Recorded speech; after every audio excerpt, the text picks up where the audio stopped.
Bismillahirrahmanirrahim. Assalamu alaikum dear students. Today my lecture is on Cauchy residue theorem. Cauchy residue theorem. Cauchy residue theorem की application ये है कि बाज़ का जब हम किसी भी कम्प्लेक्स वैलिड फंक्शन को किसी भी रीजन के अंदर किसी भी कंटूर के अलॉन्ग जब हम इंटीग्रेट करते हैं, अगर उसके सिंगुलर पॉइंट एग्जिस्ट करते हैं, जैसा कि आपके पास यहाँ उन्होंने एग्जांपल में दिया है z-3 ओवर z-2 z-3 या z-3 नहीं है सॉरी, यहाँ अगर कोई और फैक्टर दिया हो तो हम इसको पार्शियल फ्रैक्शन से भी सॉल्व कर देते होते हैं। यानी हम पार्शियल फ्रैक्शन लगा कर भी हम उसको इंटीग्रेट कर सकते हैं। या हम एक और भी हमने फार्मूला पढ़ा हुआ है काशे इंटेग्रल फार्मूला, आप वो भी लगा सकते हैं, इंटीग्रेटिंग बाय पार्शियल फ्रैक्शन भी कर सकते हैं। और एक अदर मेथड है, नेक्स्ट मेथड जो हम आज डिस्कस करना है, काशे रेजिड्यू थ्योरम, यानी रेजिड्यू की मदद से भी हम इस तरह की इंटीग्रेशन को सॉल्व कर सकते हैं। लेकिन उसके लिए शर्त है कि ये जो सिंगुलर पॉइंट्स आपके लाई करते हैं ये इनसाइड लाई करें, आउटसाइड लाई ना करें। अगर आउटसाइड लाई कर गए तो फंडामेंटल थ्योरम के मुताबिक जैसा कि वो उसकी इंटीग्रेशन ज़ीरो हो जाती है तो रेजिड्यू ज़ीरो हो जाएगा। और अगर आपके पास पॉइंट इनसाइड लाई कर रहे हैं तो हम जस्ट उन्हीं का रेजिड्यू कैलकुलेट करेंगे, तो ये रेजिड्यू मेथड हो जाएगा, काशे रेजिड्यू थ्योरम कहते हैं इसको। तो अब स्टेटमेंट इसकी यह है कि if F z is analytic या regular except at finite number of poles within closed contour C, यानी आपके पास एक सी क्लोज कंटूर है,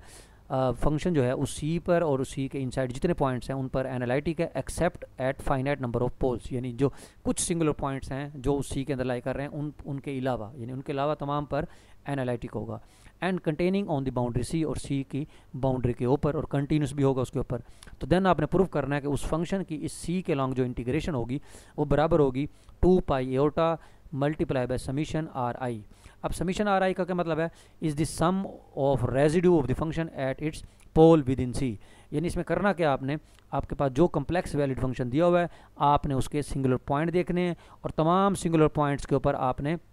उसका रेजिड्यू कैलकुलेट करना है, और उन पॉइंट्स के ऊपर जो पॉइंट उस सी के इनसाइड लाई कर रहे हैं, जो पॉइंट उस सी से बाहर लाई कर रहे हैं उन पर हम रेजिड्यू कैलकुलेट नहीं करेंगे, जो सी के इनसाइड लाई कर रहे होंगे हम उन पर रेजिड्यू कैलकुलेट करेंगे। और जितने रेजिड्यू कैलकुलेट होंगे तमाम को आपने जमा करके उसको 2 पाई एओटा से मल्टीप्लाई कर देना, तो आपके पास उस फंक्शन की कंटूर इंटीग्रेशन कैलकुलेट हो जाएगी। अब जैसा कि देखें यहाँ उन्होंने कंसीडर किया है कि आपके पास एक सी है, क्लोज कर्व है, उसके अंदर जो है z1 z2 zn जो है n पोल्स हैं उस सी के अंदर, तो z1 z2 z3 z4 and so on zn लिया।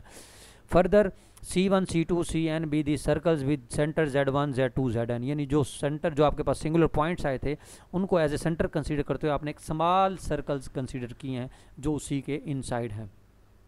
और उनका जो रेडियस हमने ले लिया r is the small that this circles lies entirely within C and they do not overlap, और दोनों इंटरसेक्ट नहीं करने चाहिए। तो so function is analytic in the region between C and the circles. So Cauchy's fundamental theorem के मुताबिक हमने ये रिजल्ट पढ़ा हुआ है पीछे, मतलब इंटीग्रेशन वाले चैप्टर में मैंने डिस्कस किया था कि अगर आपके पास कोई भी कर्व है सी और अगर उसके पीसेस हैं, या अगर वो मतलब जैसे मल्टी कनेक्टेड रीजन है उसके अंदर आपके पास C1 C2 C3 C4 Cn है, तो अगर आप उस टोटल सी की इंटीग्रेशन ले रहे हैं और वो बराबर होगी C1 की कंटूर इंटीग्रेशन जमा C2 के लॉन्ग इंटीग्रेशन जमा C3 के लॉन्ग इंटीग्रेशन और जमा एंड सो ऑन, जितने पॉइंट्स होंगे उनके लॉन्ग इंटीग्रेशन का सम करेंगे तो वो सी के बराबर होगा। तो उस काशे फंडामेंटल थ्योरम के मुताबिक क्या होगा, कंटूर सी एफ जेड की जो इंटीग्रेशन होती है वो बराबर होती है C1 F Z D Z जमा C2 एफ जेड जमा Cn F Z D Z के बराबर है। इसे क्वेश्चन 1 का नाम दे दिया।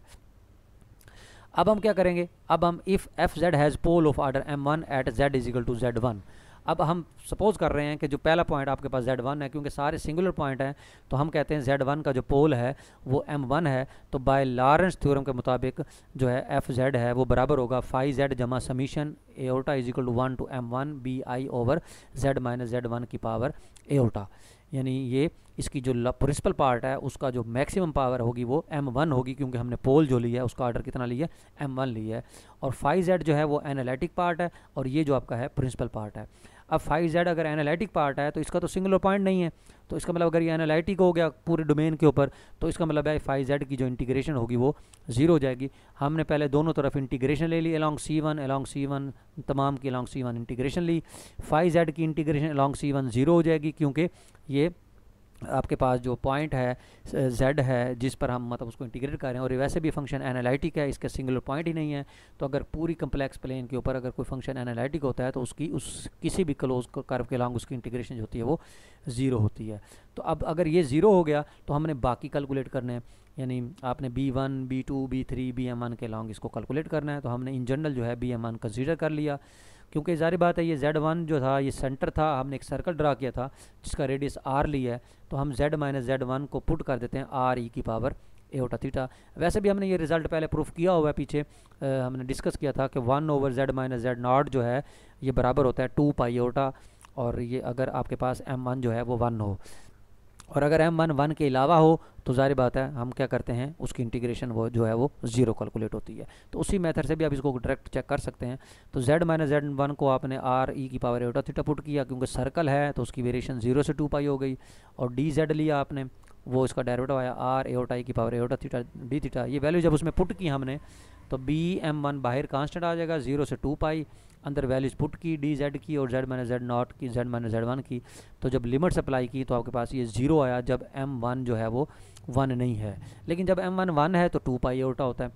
ठीक है, जब m1 1 होता है तो उसका आंसर क्या होता है 2 पाई एओटा, क्योंकि b1 जो है वो तो वैसे मल्टीप्लाई हो रहा है तो इसका answer 2 pi aorta, b1 multiply हो तो ये बन गया 2 पाई एओटा b1। अब b1 क्या चीज़ है, आपका रेजिड्यू है। कैसे रेजिड्यू है, क्योंकि b1 जो है वो कोफिशिएंट है 1 ओवर z माइनस z1 का कोफिशिएंट है, इसलिए ये आपका रेजिड्यू कैलकुलेट हुआ है z1 के ऊपर। तो ये आपका 2 पाई एओटा r1 बन गया। इसी तरीके से जब हम उसको पुट करेंगे c1 के अंदर तो ये बनेगा 2 पाई एओटा b1 यानी 2 पाई एओटा r1। तो आपका जो इस c1 के लॉन्ग इस फंक्शन की इंटीग्रेशन हुई वो 2 पाई एओटा r1 हुई। सिमिलरली आप c2 के लॉन्ग निकलेंगे वो r2 के लिहाज से होगी, cn पर rn की होगी। जब आप उसमें इक्वेशंस में बैक पुटिंग करेंगे तो आपके पास ये बराबर हो जाएगा 2 पाई एओटा r1 जमा 2 पाई एओटा r2 जमा 2 पाई एओटा rn। तो 2 पाई एओटा कॉमन आ गया, अंदर रह गया समीशन ri। तो अब इसका मतलब है ये विच इज़ द रिक्वायर्ड आपका काशे रेजिड्यू थ्योरम बन गया कि किसी भी फंक्शन को आपने किसी सी के लॉन्ग अगर आपने इंटीग्रेट करना है तो आप उसके पहले देख लें कि singular points within the C कौन कौन से हैं, उन पर आपने रेजिड्यू कैलकुलेट करना है, और रेजिड्यू कैलकुलेट करके उनको ऐड करना है और फिर 2 पाई एओटा से मल्टीप्लाई कर देना है। तो ये आपका रेजिड्यू थ्योरम बन जाएगा।